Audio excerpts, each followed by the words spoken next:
বাধ্যতামূলক, সতর্কমূলক, তথ্যমূলক। বাধ্যতামূলক কয় প্রকার? কি কি? বাধ্যতামূলক হ্যাঁ এবং বাধ্যতামূলক না। বাধ্যতামূলক হ্যাঁ এর কাজ কি এবং বাধ্যতামূলক না এর কাজ কি? বাধ্যতামূলক হ্যাঁ হলো কি? বাধ্যতামূলক হাকি যাওয়া যাবে, বা ওখানে বলছে যে সম্মুখে গিয়ে বামে যান, ওখানে সম্মুখে গিয়ে বামে যেতে হবে, ওখানে এর আগে যদি রাস্তা থেকে যাওয়া যাবে। আবার বলছে বামে ঘেসে চলুন, কেবল সামনের দিকে চলুন, তাহলে এগুলো আপনাকে বাধ্য করছে, এইভাবে আপনাকে যেতে হবে।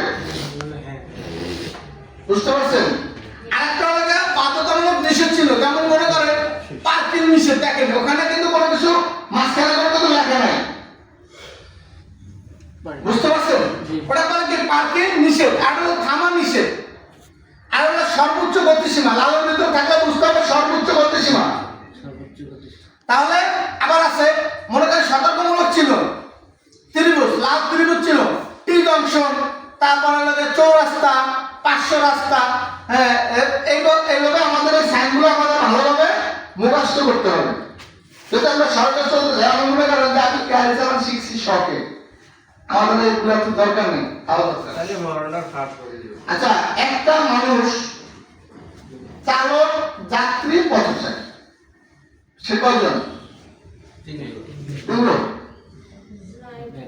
আপনি এখন যে গাড়ি চালাবেন, আপনি কি? আপনি যখন বাসে উঠে বসবেন, যখন রাস্তাতে হাঁটবেন, তাহলে একজন মানুষ নাকি? চালক, যাত্রী, পথচারী।